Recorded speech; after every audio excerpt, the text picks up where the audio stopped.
Happy birthday, Lexi. Love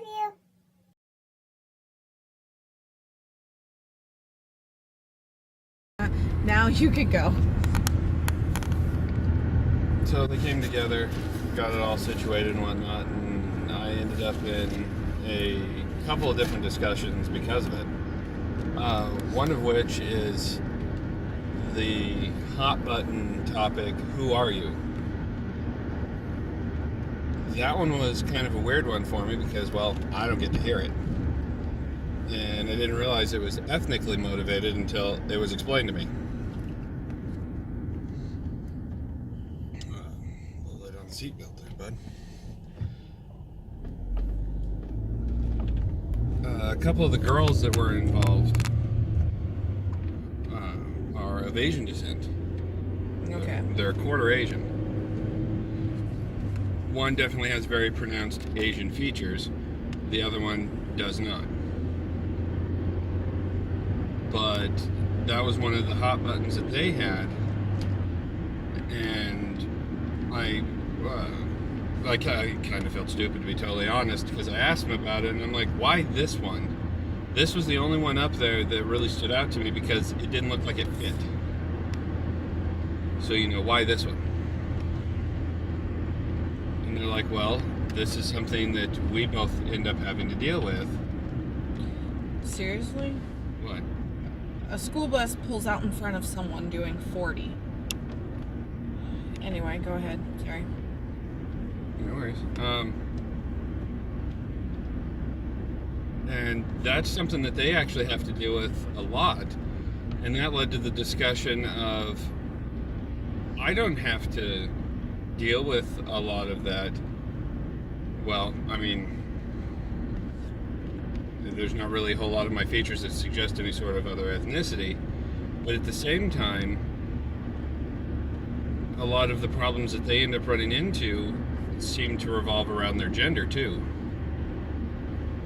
Like if I look like I'm on a mission and I'm heading down a hallway, even if I'm not dressed like other people who work there, people don't usually ask me where I'm going. They pretty much just, oh, he knows where he's going, and I can walk into a lot of places and nobody asks. Whereas they get questioned, oh, you lost, hon? Where are you going? I kind of feel like the hun part is kind of like, can sometimes be derogatory. Hold on, you guys. I got a phone call. Anyway, sorry about that. Some people use like hun as a derogatory term. Yeah, it's a microaggression. Yeah. They don't necessarily mean it to be negative, but it can come off as very negative.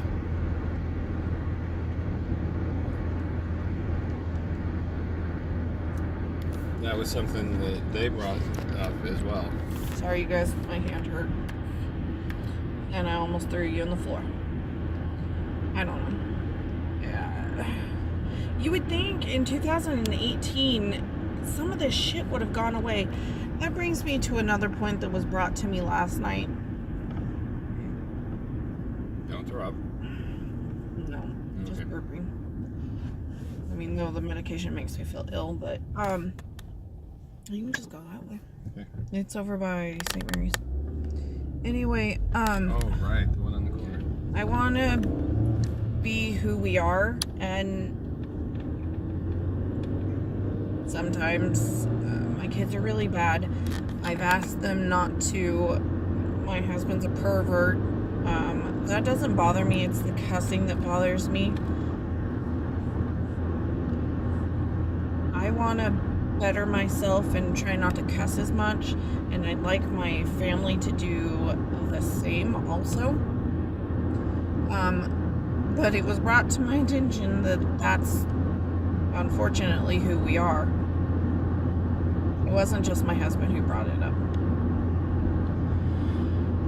Unfortunately, society is the one that has to make those rules.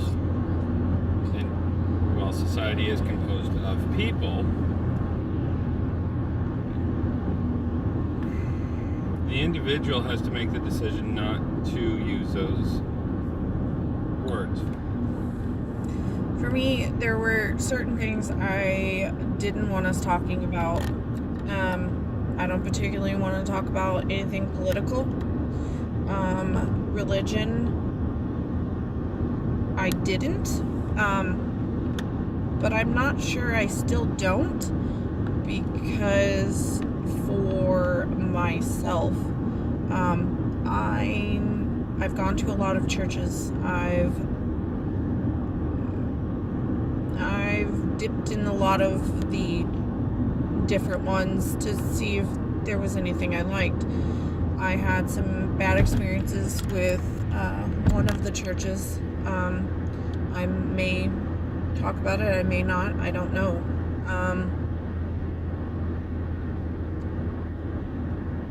I believe even for our kids, when we were going through the thing for our divorce, you have to go, because of children, you have to go through a parenting class. They tell you what you can and cannot do, basically.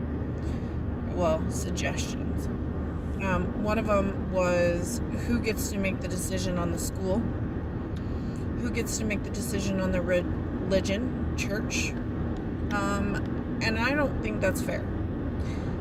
I didn't make these children alone, and to be perfectly honest, at the time, I didn't believe in God. I'm not sure where I am right now. Sometimes I think he's a child with a magnifying glass. And sometimes I believe there is a plan, and we just don't necessarily get it. That was a hard shift. Yeah, I dropped it instead of letting off it. And so I'm not sure now. But I do believe in, if God is going to talk to you, he's going to, God, I can't think of a better way to put it, but he's going to be on your level. So if you cuss like a sailor and you still believe, he's going to talk to you that way.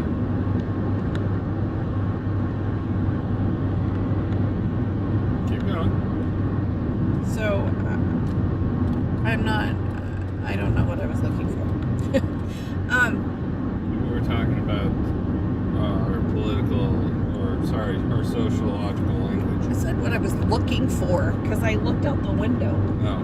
I think it's a nervous twitch. Instead of looking at you guys, I look, and I just caught myself doing it again. Anyway, I'm more at the age where I'm willing to explore, and I'm looking to look into it. I don't believe you have to go to church to talk to God or to find God. I think it's wherever you make it. As long as you're not doing anyone harm, I don't see any wrong in most religions. And honestly, I see good points in all of them. I see bad points in all of them also. So it's just a toss-up.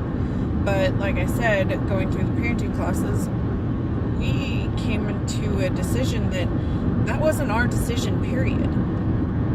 We're not about if I was Christian and he was Taoist. It isn't for us to decide for our children. It's their decision. And we've told our daughter, and we've told all three of them, but our daughter is the oldest. Once again, 15 today. She made it. Sometimes her mouth almost didn't make her. Ooh. What? I lost complete hearing in that ear. Anyway, she should go to more than one church. There's nothing wrong with it. I don't agree on some of the old school beliefs on if you're gay, you're going to hell. I think God loves everyone. We're not perfect.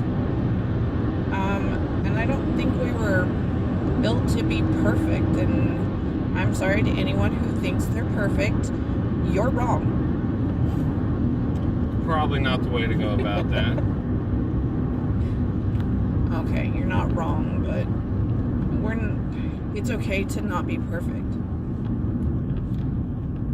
There's nothing wrong with it. We all screw up. We all mess up. We're supposed to aspire to be better. Hence the no, I'd like my kids and us to watch our language. It's gonna happen. I'm sorry if it happens. It's not meant to offend anyone.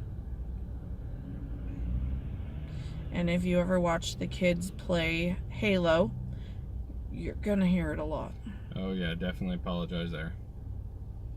I will probably be one of the ones to offend, and you will definitely probably be offended. But if you watch the game, it will more than likely be justified at some point. I don't get it. I don't care to get it. I have to leave the house when they play that game, because even when they're in the front room and I am upstairs, I am directly above them. I can hear them like they're in the same room as me. No, we get into it. It is good. Sometimes. Other times, it's just easier to put the controller down and walk away for safety reasons. And usually it's the other person's safety. Why is it there's always the 15 or 12-hour sale when we can't partake? Because that's how the sales work. When is St. Patrick's Day? 14th? I'm gonna go with the 14th. Final answer. Someone was telling me it was Sunday. The 9th is tomorrow. The 10th is Saturday. So that would make the 11th. Okay. Dang, I was off 3 days. Is it on Sundays? Maybe. No, because I remember going to school and getting pinched. So maybe it's not the 11th. Maybe it is the 14th. Maybe I'm still right. Who knows? I wonder if that Japanese steakhouse and sushi bar is ever going to open. Used car superstore. That's what they turned that in? Because wasn't that the hearing aid place? Yep. How many more used car lots do we need to get? We need a lot more used car lots. Yeah, can't beat the one where I bought 2 of my vehicles? Both vans. 3 vehicles, I think. Because I bought Brown van. brown van and white car was from Legati. And then the 2 blue vans were from 9th Street. And they both had their own issues. I went to go... This one, right? Yeah. I went to go to... someone took my van out of town without permission. And it broke... well, I was told in Spokane. It was actually 30 miles into Idaho. It was a fun ride. Yeah, it was alright.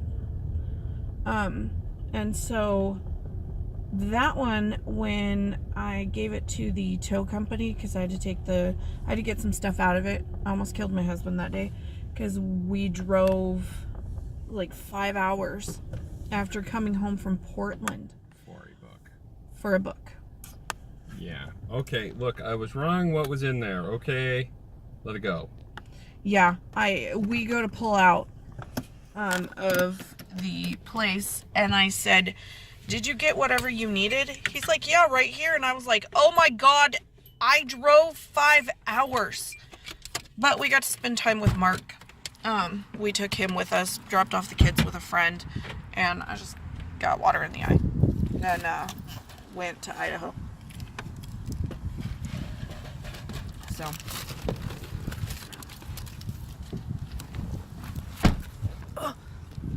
Anyway, so when we went to... Did I lock it? I did. Oh, did you? Mm-hmm. He's upstairs somewhere. Anyways, when we went to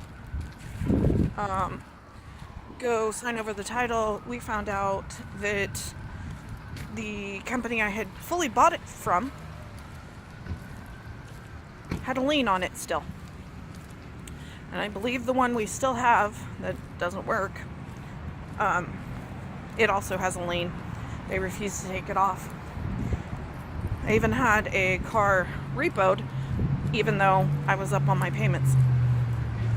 And the person who broke the van down, when she broke it down, she actually almost killed her daughter because of how it broke down. Yeah, it threw a rod. Yeah, so good on you, Ford. Nice design. Yeah, it could have been a whole lot worse. Yeah, so thankfully they made it out. Who? One of them, I don't know. Oh, we're looking for 210? 210. Okay. Almost hit the down button. I don't want to go down. Yeah, Tell me. they're lucky because they were in the middle of nowhere. We're looking at that one. They're lucky they survived. Yeah, because that would have gone, with its positioning, that would have been through her sternum. And it was the full rod. It wasn't a part of it, it was the full thing. And it was welded to the cabin plate. So that was Scary. Yeah. Hot chunk of metal. Just, Yeah, because it had to have overheated at the time too. Hey, I'm vlogging in public. yeah, this, okay. Granted, you're in a public place. This isn't exactly public. Oh, okay, we're gonna go. Bye. Say hi. What are you doing? Typing on an email? I thought you were looking up the Dutch Bros thing. I am looking up the Dutch Bros thing. They actually contacted me and said that they had a fundraising opportunity to contact this person to see if there was something they can work out. Because of Shane, Norma, and several other organizations there at the school, plus me also volunteering for Helpline, I'm reaching out to her to get more details on it so I can pitch it to all the people I know and see if anybody wants in on it. Maybe it's because I have a headache, but you seem exceptionally loud. I also got a little catnap in there while he was explaining things to you because I don't know any of your information. That makes you a bad husband. No, that doesn't make me a bad husband. It means you're supposed to know about you. So we're still in the doctor's office, as you can see. And they want to do a colonoscopy. Yep. He doesn't want to do any more CT scans because I've already had enough to choke a horse, and they are worried about Anesthetizing you. anesthetizing me, but they're worried about the CT scan. You said anesthetize right this time. I've always said that one, right? Yeah. Anesthetist. No, I've never said it like that. That's not me. Really, who is it then? I don't know. I've never had a problem saying it. Ever. Yeah, but if you were getting anesthetized in a recreational area. Anesthetized in a oh my god, I almost said it wrong. Recreational area. Anyway, so he doesn't want to do it. Hello. Hi, you are Amy. Hello. All right, so Dr. Lane says we're going to be doing a colonoscopy. Yep. I was getting some dates available to make sure we had some options. All right, my calendar, there we go. So my first